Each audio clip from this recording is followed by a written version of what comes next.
मागच्या काही दिवसापासून सोशल मीडियात एक व्हिडिओ फिरतो आहे.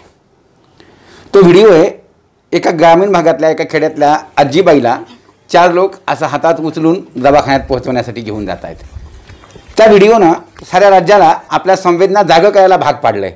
म्हणजे कोरोनाच्या काळात अगदी जवळच्या लोकांकडे होणारं दुर्लक्ष आणि तिथं त्या आजीबाईच्या मतीला धावून गेलेले नात्यातले नसलेले नातू. त्यापैकी एक नातू आहे बाळा बांगर. आणि मागच्या अनेक दिवसापासून हा व्यक्ती कोरोनाग्रस्तांसाठी स्वतःला झोकून देऊन काम करतो आहे. आज आपण बाळा बांगर याच्यासोबत एकंदरच त्याचा जो कोरोनातला प्रवास आहे त्याबाबत चर्चा करणार आहेत. स्वागत आहे आपलं प्रजापत्रामध्ये. नमस्कार सर. मला काय सांगशील की तो जो व्हिडिओ सगळीकडे फिरतोय, काय नेमक्या भावना काय आहेत, काय तो प्रसंग काय होता? प्रसंग तर मी सांगू शकत नाही, कारण असे आम्ही कोरोनामध्ये रोज डेली कामं करतो, ते आम्हाला लोकांचे खूप फोन येतात. पण तिथे ज्यावेळेस आम्ही नाळवंडीमध्ये गेलो, ज्या आजीबाईंची अवस्था पाहिली की जवळ कोण नव्हतं, घरातले सर्व व्यक्ती लोक पॉझिटिव्ह आलते आणि आजीबाई एकट्याच होत्या तिथे. आणि थोडं जेवण वगैरे न घेतल्यामुळे, पाणी न घेतल्यामुळे तब्येत खराब झाली त्यांची. तर कुठे ना कुठे वाटलं की आम्ही असे रोज कितीतरी पेशंट घेतो, हॉस्पिटलला ॲडमिट करतो, पण कुठे ना कुठे स्टॉप व्हायला पाहिजे. कुठे ना कुठे लोकांनी पुढे येऊन तिथलच्या ग्रामीण भागातल्या मुलांनी येऊन सहकार्य करायला पाहिजे. म्हणून तिथं माझा व्हिडिओ करायचा मी निर्णय घेतला, ते पण जनजागृती करण्यासाठी. पण मला काय अशी अपेक्षा नव्हती की एवढं मोठं त्याला रिस्पॉन्स भेटेल आणि त्याची एवढी मोठी राज्यभर देशभरच्या. आपण जे आता म्हणतोय की ग्रामीण भागात अजूनही नातेवाईक जरी असला जवळचा तरी एक भीती आहे. काय नेमकं काय लोक दुर्लक्ष करण्यामागचं काय कारण जाणवलंय? नाही, एकतर लोकांमध्ये कोरोनाविषयी गैरसमज आहे. कारण जास्त करून ग्रामीण भागामध्ये की कोरोना हात लावला तर कोरोना होऊ शकतो, कुणाला मदत केली तर कोरोना होऊ शकतो. तसं कोरोना जर खरंच महामारी असते तर लोक घरामध्ये राहून मेले असते. तसे आपण जुने सांगतो प्लेगनी वारले 100-150 वर्षापूर्वी वगैरे डेट झाल्या. तसं कोरोना महामारी नाहीये, संसर्गजन्य रोग आहे. आणि ठीक आहे, तो एखाद्याला झालं तर आपण हँड ग्लोव्ज घालून, मास्क घालून आपण त्याला मदत करू शकतो ना. तर फक्त याच्यात जनजागृती करण्याचं हे की गावातल्या जे पुढारी आहेत, लोकप्रतिनिधी आहेत, समाजसेवक आहेत, त्यांनी पुढे येऊन लोकांचं ब्रेन वॉश करायला पाहिजे. त्याच्याविषयी माहिती सांगून त्यांना कोविडच्या टीमा करून ग्रामीण भागामध्ये सक्रिय करायला पाहिजेत. बरं, हे जे सगळं आहे, आपण लोकात गेलं पाहिजे, घुसलं पाहिजे, रिस्क घेतली पाहिजे, हे एका सुखवस्तू कुटुंबातला चांगल्या म्हणजे सुखात आवडलेल्या पोराच्या डोक्यात हे घुसलं कुठून? नाही सर, तसं नाही आहे. ॲक्च्युली मला पहिल्यापासून मी कुठे बाहेर चाललो असलो, बीडला चाललो असलो, कुणाचा ॲक्सिडेंट झाला, काही झालं तर मला हेल्प करण्यासाठी किंवा सहकार्य करण्यासाठी मी दरवेळेस पहिल्यापासून पुढे यायचो. पण ज्यावेळेस ही महामारी आली किंवा लोकांना क्वारंटाईन करत होते, आपल्याकडे कोरोना पेशंट तर नव्हता सापडला पहिला, पण लोक जे पुणे मुंबईहून येत होते त्यांना क्वारंटाईन करत होते, मी त्यांना हेल्प करण्यासाठी जात होतो. माझा मित्र परिवार खूप मोठा होता, ओळख होती सर्वांची. तर ते मला हक्काने संपर्क करायचे की बाळा बांगर आम्हाला हे हेल्प करू शकतो, सहकार्य करू शकतो. पण कुठे ना कुठे मला वाटलं की सर्व गोष्टी आहेत माझ्याकडे. मी जर ह्या कुटुंबात जन्मलोय, माझ्यापाशी यंत्रणा आहे, माझ्यापाशी आर्थिक परिस्थिती चांगली आहे, तर ह्या काळामध्ये जर माझी आर्थिक परिस्थिती, माझं योगदान कामाला नाही आलं तर माझ्या पैशावर, प्रॉपर्टीवर आणि माझ्या पूर्ण योगदानावर आणि माझ्या वडिलाच्या नावावर आमच्या धिक्कार असो. मग उपयोग काय? जर मी रामकृष्ण बांगर साहेब यांच्या पोटाला जन्म घेऊन जर मी लोकांना मदत व सहकार्य करू शकत नसेल, ते पण एवढ्या भयंकर परिस्थितीमध्ये, तर ह्या उपयोगच नाही ना ह्या गोष्टींचा काही. त्याच्यामुळे फरक पडत नाही मी मोठ्या घरचा आहे की लहान घरचा आहे. विषय हा आहे की मी सध्या लोकांना येऊन मदत करण्याचा प्रयत्न करीत आहे. ही मदतीची जी भावना आहे ना, ती कुठून निर्माण झालेली आहे? म्हणजे त्याचं ओरिजिन काय? नाही, जसं मम्मी पप्पा सत्यवताई बांगर माझ्या आई आहेत आणि सहकार मंत्री रामकृष्ण बांगर साहेब वडील आहेत, पहिल्यापासून. पण कुठेही तालुक्यात त्यावेळेस शिरूर पाडोदा एक तालुका होता आणि दूध संघ आपलं सगळीकडे नेटवर्क होतं दूध संघामुळे वगैरे. तर लोक यायचे बांगर साहेब अडचणी वगैरे हे. तर मी ते लहानपणीपासून डोळ्यापुढे पाहत गेलेलो आहे ते. आणि मला वाटत नाही की मी कोरोनापासूनच आमचे कुटुंब सक्रिय की हेल्प करते, पहिल्यापासून कुटुंब सक्रिय. बांगर कुटुंबाचा तर म्हणजे तो बांगर कुटुंबाला वारसाच आहे. विजयसिंह बांगर हे नाव जास्त चर्चेत आलं कोरोनापासून. पण बांगर कुटुंबाने सातत्यानं ही मदत केलेलीच आहे. हो. त्या कुटुंबाचा वारसदार म्हणून म्हणजे राजकारणात, समाजकारणात घुसण्याचा निर्णय कधी झाला? नाही, म्हणजे सर परिस्थिती असते कधी कधी, तुमच्यातले जे काही गुण असतात. कारण कोरोनामध्ये सगळ्यात मोठी काय लागण तर तुम्हाला धाडस लागते. आणि मी ते नक्की सांगू शकतो, जर बाकीचे लोकप्रतिनिधी एप्रिल मे मध्ये कोरोना आला त्यावेळेस घरात बसले होते, बाकीचे समाजसेवक पुढे नव्हते, पण जिथे बाळा बांगर पुढे होता तर माझ्यापाशी धाडस आहे आणि मी विचार करत नाही की मला मृत्यू येईल की मरण येईल. मी विचार करतो की मला आज या लोकांना सहकार्य करायचं आहे, ह्यांना गरज आहे आणि जरी मला याच्यात मृत्यू आला तर ह्याच्यापेक्षा पुण्याचं शौर्याचं मरण काय असणार याच्यापेक्षा खूप उत्कृष्ट. पहिल्यांदा ज्यावेळेस एखाद्या कोरोनाग्रस्त रुग्णाला गाडीतून पोहोचवायचा निर्णय घेतला पहिल्यांदा, भीती नाही वाटली की आपल्याला कोरोना होईल? ऍक्च्युली मी पण मनुष्य आहे, मला पण स्वतःच्या जीवाची भीती आहे, पण त्या व्यक्तीसाठी पर्याय नव्हता ना, दुसरं कोणी मदत नाही. मग त्या भीतीतनं बाहेर, म्हणजे त्या भीतीतनं स्वतःला बाहेर कसं काढलं? म्हणजे त्यावेळेस डोक्यात काय विचार आला? म्हणजे तो फेज काय होता? मी त्या पेशंटला गाडीत घेऊन जात होतो, ते मला पेशंट म्हणतो तुम्ही जवळ येऊ नका, तुम्ही माझ्यापासून दूर थांबा, तुम्ही मला येईन ॲम्ब्युलन्स, तुम्ही घाई करू नका. आणि त्यावेळेस परिस्थिती अशी होती की पूर्ण जिल्ह्यामध्ये 5 ॲम्ब्युलन्स होत्या कोरोनासाठी आणि PPE किट घालून डॉक्टरची टीम यायची पेशंटला घेऊन जायला.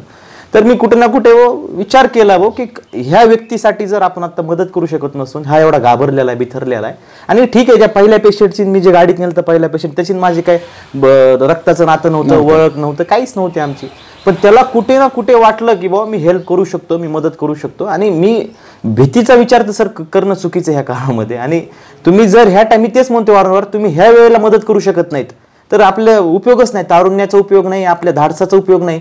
आम्ही तरुण असल्यावर तर आमच्या धिक्कार आहे, मग आम्ही मदत करू शकत नाही. हे सगळं जरी खरं असलं तरी म्हणजे घरच्यांना कन्व्हिन्स करणं ह्या सगळ्या कामाला सोपं होतं?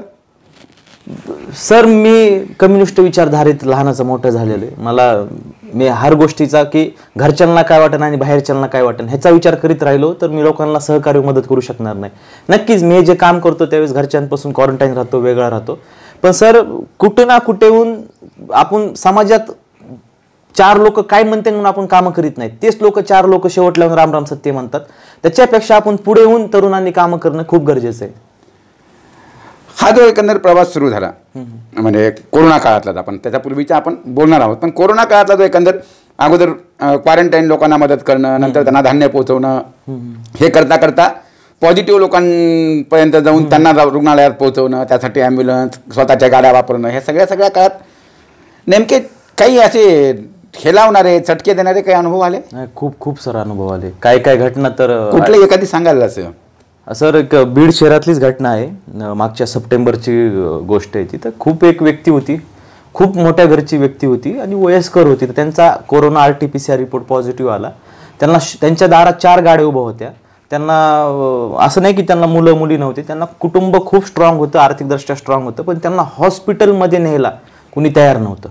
आणि त्या व्यक्तीची इच्छा होती की थोडं एखादी व्यक्ती हट्टी असतो राहतो, मी माझ्या आयुष्यात एवढा पैसा पाणी कमविलं, मी हॉस्पिटलला गेलो तर माझ्या स्वतःच्याच गाडीने जाईन आणि माझ्या घरच्याच व्यक्तीने कुठे मला लिहून सोडलं पाहिजे. तर ते थोडं चिडचिड करीत होती व्यक्ती की मी एवढं आयुष्यात कमविलं, माझ्या लेकरा बाळांना, नातेवाईकांना एवढं दिलं, पण आज माझं जर कोरोना रिपोर्ट पॉझिटिव्ह आला आणि मला कोणी हेल्पच करत नाही. तर मला त्यांच्या नातीने फोन केला, फेसबुकवर नंबर घेऊन, तुम्ही अशी हेल्प करू शकतात का माझ्या आजोबाला वगैरे. मी तिथे गेलो पावडे बीडला, मी पेशंटच घेऊन चाललो होतो. बीड सिव्हिलला पेशंट ॲडमिट केलं, त्यांच्या घरी गेलो, त्या बाबांना भेटलो. तर ते मला म्हणले तू रक्ताचं नसून माझ्यासाठी आलास म्हणले, ह्यांना मी माझं सर्व काय दिलंय आयुष्यातलं आणि एवढं देऊन पण हे जर माझे लेकरं, ह्यांना जन्म देऊन मी लहानाचं मोठं करून ह्यांना त्यांच्या पायावर उभा करून हे जर मला आज दवाखान्यात नेऊ शकत नाही, ह्याच्यापेक्षा माझं दुर्दैव्य काय.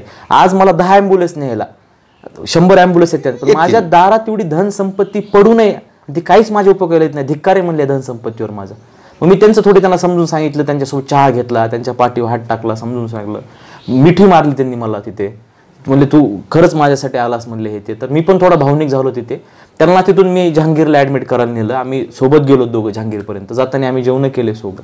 हा प्रसंग झाल्यानंतर त्यांनी सुटल्यानंतर म्हणजे कोरोनामुक्त परत आल्यानंतर त्यांनी माझ्याकडे 20 लाख रुपये मला म्हणले, हे कोरोना पेशंटसाठी मी तुला 20 लाख रुपये देतोय, तुला जे काय कुणाला मदत करतो. म्हणजे समाज जे देत असतो ना चांगल्या कामासाठी, तुम्ही जर चांगलं काम सुरू केलं तर समाज तुम्हाला मदत करतो, हा त्याचा पत्ता. तर मी सरांना म्हणलं सर मला काय 20 लाख रुपये वगैरे नको, माझी ट्रस्ट वगैरे नाहीये काय, आणि मी तुमच्याकडून घेतलेले पैसे कधी गोष्ट झाकणार नाही, कारण हेच होणार आहे.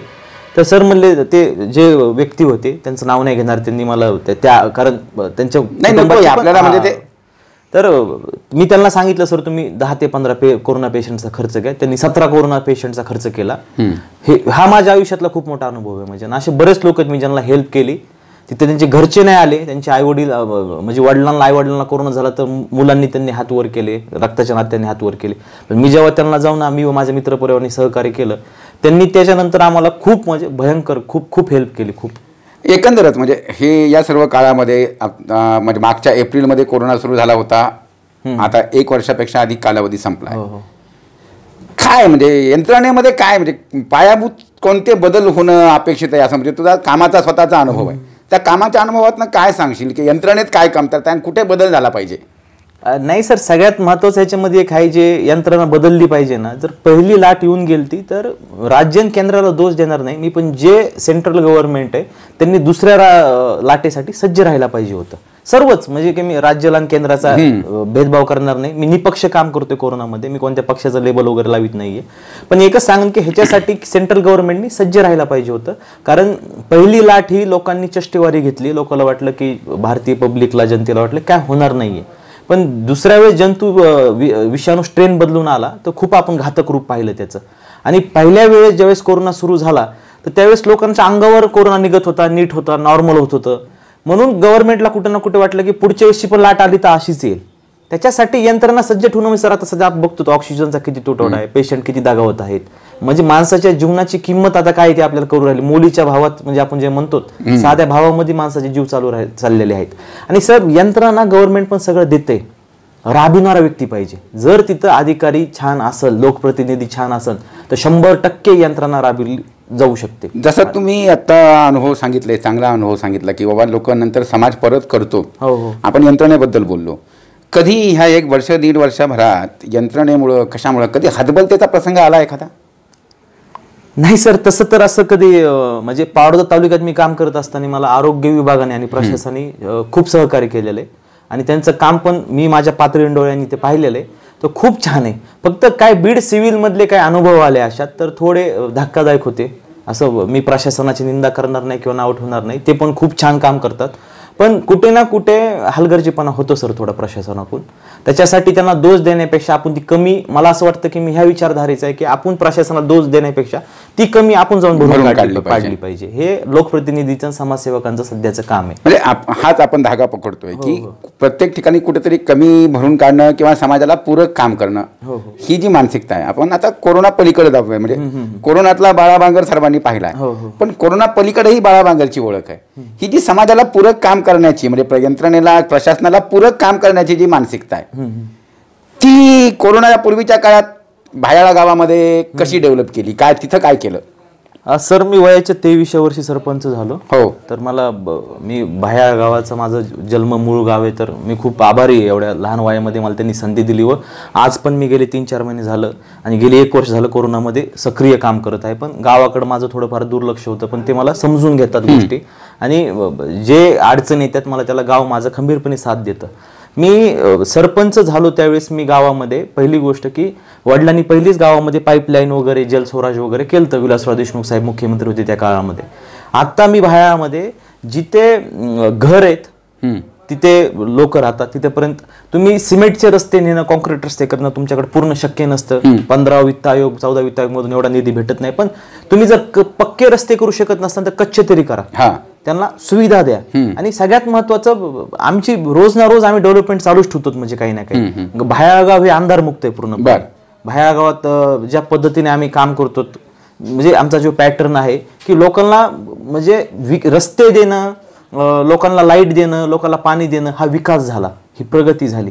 पण सगळ्यात मोठं विकास प्रगतीची व्याख्या ही आहे की माणसाला मनुष्याचे हक्क देणं, जे संविधानाचे हक्क आहेत.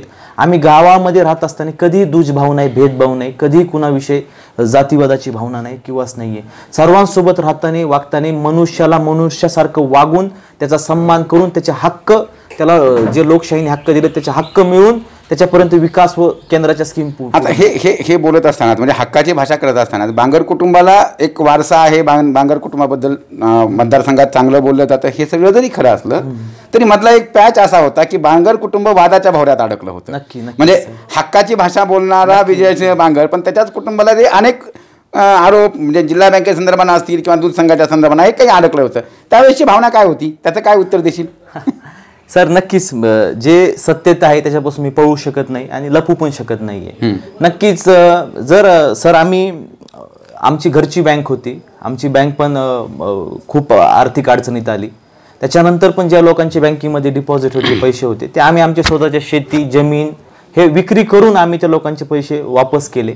आम्ही स्वतःचे घरचे सोनं नाणं मोडून लोकांचे पैसे वापस केले. जर आम्हाला जर बँकिंगमध्ये जर भ्रष्टाचार करायचा असता तर आम्ही ह्या गोष्टी का विकल्या असत्या. नक्कीच जिथं आम्ही वडिलांनी 2002 पासून 2005 पर्यंत ह्या 4 वर्षाच्या कालावधीमध्ये 5 करोड रुपयांच्या गाया वाटप केल्या लोकांना, शेतकऱ्यांना कर्ज वाटप केलं गायांच्या मार्फत. तर तिथे एक आम्ही बँक मायनस गेली, कारण जे बँकमध्ये डिपॉझिट होती भरलेल्या लोकांचे, जे 2003-04 ला डिपॉझिट भरले ते 1 लाख रुपये डिपॉझिट होतं. तर ती स्कीम अशी होती की 5 वर्षांत दाम दुप्पट पैसे. पण जे इकडं शेतकऱ्यांसाठी पैसा वडिलांनी इन्व्हेस्टमेंट केलं वगैरे, तर ते शेतकऱ्यांकडून काय शेतकऱ्यांकडून भरणं झालं नाही, किंवा त्या बिचाऱ्यांनी पण दूध घातलं, पण काही गोष्टींमुळे सर्व आर्थिक चक्र बिघडलं. त्याच्यानंतर इकडचे पैसे लोकांचे दुप्पट झाले, आणि ज्या काही लोकांवर थोडाफार विश्वास ठेवला होता त्यांच्याकडून थोडाफार दगाफटका झाला, पण त्यांच्याविषयी पण रोष नाहीये की मनामध्ये त्यांच्याकडून झालं. आणि राहिला विषय जिल्हा बँकेचा, तर जिल्हा बँकचे सगळ्यात अगोदर 2013 साली टाकसळे म्हणून मला वाटतं अधिकारी प्रशासक होते, त्यांनी कारवाई केल्यानंतर सगळ्यात अगोदर पैसे बांगर कुटुंबांनी, स्वतः बांगर कुटुंबांनी DCC बँकेचे पैसे भरलेले आहेत. आम्ही कधी जेलच्या वाऱ्या वगैरे काही केलेल्या नाहीत. आम्ही जे केले ते समाजासाठी आणि खुल्या मनाने केलेलं आहे सर. आणि हे काम करत असताना नक्कीच राजकारणात तुम्हाला बदनामी असतो, डाग असतो. चंद्रावर पण डाग आहे सर. तर आम्ही कुटुंब नाही, हे आरोप जेव्हा होत होते, म्हणजे मला वाटतं ते तुझ्या राजकारणातल्या प्रवेशाचा पिरियड होता, ह्या सगळ्या आरोपाला सुरुवात होणं किंवा हे. सर ते फेजमधनं बाहेर कसा पडलास? सर ह्या गोष्टी माझ्यासाठी खूप काय हे नव्हत्या, म्हणजे कारण मी जे वडिलांची विचारधारा वगैरे लहानपणीपासून पाहिली होती, त्यांचा आत्मविश्वास होता. कारण मला माझ्या आईवडिलावर विश्वास होता की असं कधी करू शकणार नाहीत. आणि मी जे डोळ्यांनी पाहिलं होतं, कारण माझ्या वडिलाचा 2004 साली 5 साली अपघात झाला, आणि अपघाताच्या अगोदर माझ्या वडिलांचा माझ्या समोर विधानसभेला पराभव झाला. तर मी वडिलांचा चांगला काळ पण पाहिलेला आहे आणि वाईट काळ पण पाहिलेला आहे. जे रामकृष्ण बांगर साहेब सकाळी लोक त्यांच्या दारात 500-1000 लोक त्यांना भेटायला यायचे सकाळी. त्याच बांगर साहेबांच्या दारात काही लोक पैशासाठी पण यायचे पुन्हा, की आमचे दुधाचे पेमेंट थकलेत वगैरे, हे झाले ते झाले. पण ते बांगर साहेब कधी पळून गेले नाहीत, की त्यांनी हात वर नाही केले. त्यांनी जिद्द ठेवून त्या गोष्टीचा सामना करून लोकांचे सर्व देणं फेडले. पुन्हाही दूध संघ व्यवस्थितपणे चालू आहे. आणि आज पण जे लोक आम्हाला त्यावेळेस त्रास देत होते की आमचे तुमच्याकडे पैसे अडकले, हे काय लागले, तेच लोक अडचणीत आल्या माझ्या वडिलांनी त्यांना ऍडव्हान्स देऊन पुन्हा त्यांना पायावर स्टँड उभा केला. म्हणजे राजकारणातला चांगला काळ, वाईट काळ, म्हणजे तुला फार कमी वयात, म्हणजे बांगर कुटुंबाचा संबंध असल्यामुळे फार कमी वयात तुला हे सगळं अनुभव आलं आणि एक विश्वास मिळाला. त्याच विश्वासावर आता आपण सगळं, म्हणजे हा पुढचा कोरोनातला काळातला प्रवास सुरू आहे. आज ना उद्या कोरोना संपेल, आपल्याला विश्वास संपेलच. ह्या सगळ्या काळात म्हणजे आता तरुणाईचा राजकारणाबद्दल एक वेगवेगळ्या प्रकारचा भ्रमनिरास अनेक ठिकाणी पाहायला मिळतोय. समाजकारणाबद्दल भ्रमनिरास पाहायला मिळतोय. राजकारण म्हणजे फार चांगल्या व्यक्तीने येऊ नये अशी परिस्थिती निर्माण झाली आहे. अशा सगळ्या वातावरणात तू तरुणाईला अपील काय करशील? नाही, माझं तरुणांना तर एकच सांगणं आहे आणि हात जोडून विनंती आहे सर्व तरुणांना, की तुम्ही लोक काय म्हणतात आणि माझ्या जीवाला काय होईल ह्याचा विचार न करता, कोणत्याही स्वार्थापोटी ते तुमचं अर्थ स्वार्थ ते न बघता पुढे येऊन आपण सहकार्य करायला पाहिजे. कारण मी हे जे काम करीत आहे सर, मी काय ट्रस्ट वगैरे नाहीये. बरोबर आहे. आणि मी सध्या ट्रस्ट वडिलाच्या नावाने काही दिवसामध्ये चालू करणार आहे. पण गेली 14 महिने झालं कोरोनाचं काम मी विदाऊट ट्रस्ट करत आहे, किंवा माझं प्रतिष्ठान वगैरे नाहीये. मी सौ खर्चातून या गोष्टी करत आहे. मला बरेच जण म्हणतात की तुला काय गोष्टी करायची गरज नाहीये, काही नाही. पण मला जे योग्य वाटतं सर मी ते करतो.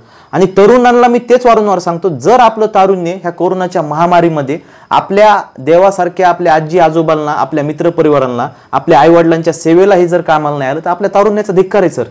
हे तारुण्य उपयोगाचंच काय आपल्या. हे होते बाळा बांगर. हा पोरगा स्वतःच्या जीवाची पर्वा न करता अगदी कोरोना रुग्णांच्या जवळ जाऊन त्याला आधार देणं, अगदी त्याला सांगितलं की मिठी मारणं इथपर्यंतचा धोका पत्करतोय. आणि खऱ्या अर्थानं तारुण्याची एक नवी व्याख्या तो आपल्या सर्वांना त्याच्या कृतीतून सांगू पाहतोय. अशाच तरुणाईची जर फौज वाढली, अशा तरुणाची संख्या वाढली, कोरोना काय आज आहे उद्या नाही, परवा आणखी एखादं मोठं आव्हान येईल. पण ती सारी आव्हानं पेलायला मला वाटतं तरुणाईची ही जी नवी व्याख्या बाळा बांगर सांगू पाहतोय ती व्याख्या महत्त्वाची ठरेल.